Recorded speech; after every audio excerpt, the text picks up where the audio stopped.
Magandang araw and welcome to my channel. Share ko lang itong mga aloes ko, hybrid aloes na nabili ko sa Benguet. Mura lang sila nung nabili ko, hindi kagaya sa ibang seller na medyo mahal. Kasi tatry ko lang nga sana kung kaya ko ba silang buhayin. And madali naman silang buhayin. Mabilis din magka-baby. Kasi nung pinat ko sila, isa-isa lang sila, single head lang. Pero ngayon, halos lahat sila meron ng baby. Kagaya nito, nag-overflow na yan sa pot. For repotting kaya lang summer ngayon, so hindi ko muna siya ire-repot. And ito din, overflowing na rin sa pot niya. Re-repot ko sila medyo siguro pagtapos na yung summer. Kasi nakakatakot din eh. Although madali naman silang mabuhay, kagaya niyan, nakababad sila sa araw hanggang 1 PM. Pero nilagyan ko na rin ng net kasi nakakatakot eh. Yung iba kong succulents nasunog na eh. Nahuli na rin kasi ako sa paglalagay ng net. Hindi ko expected na yung summer ngayon is ganito siya kainit. Hangin pa lang niya parang sinisilaban ka na sa sobrang init. Ang ginawa kong pagpat dito sa kanila, parang sa succulent lang. Tinanim ko sa dry soil ng succulent mix and then iniwan ko lang eh. Nadidiligan lang sila nung mga first month nila kung kailan ko lang maalala. Tapos ayun, nabuhay na sila. Then full water na. As in super dali lang niyang alagaan.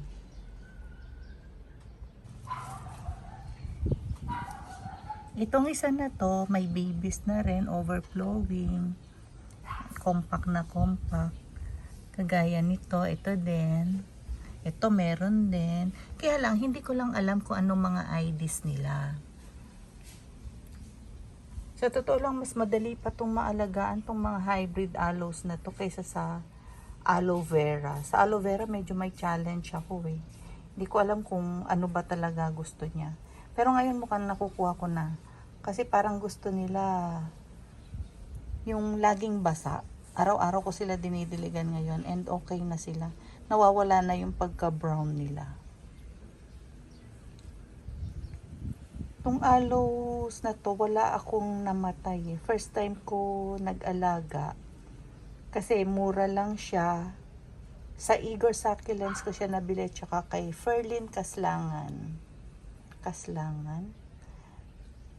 Yung kay Ferlin, nabili ko siya April, yung kay Igor September. Kaya lang, hindi ko na alam kung alin dito yun kanila. Nagkahalo-halo na sila. Okay lang, kasi almost the same price lang naman sila. Yan. Trinay ko lang kasi nakita ko mura lang sa kanila. Hindi ko kaya sa iba na sobrang mahal. Kaya trinay ko lang kung mabubuhay ko. And ayan nga, buhay naman silang lahat. Mahilig sila sa araw. You know, mataba.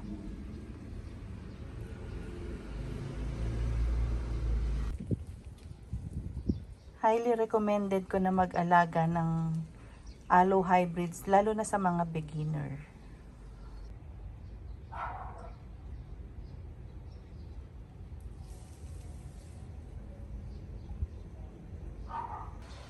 Ito yung aloe vera ko.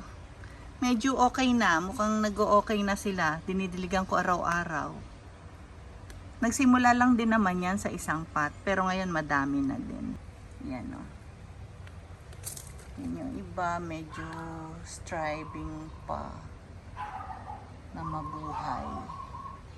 Pero okay. Nababawasan na yung pagka-brown ng dahon.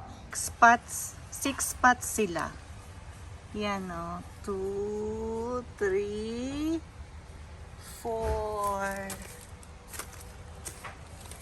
5, 6. Tapos meron pa ako doon sa greenhouse na 3 pot. Kasi namatay yung ugat. Naubos. So hindi ko alam kung mabubuhay sila. Sana mabuhay.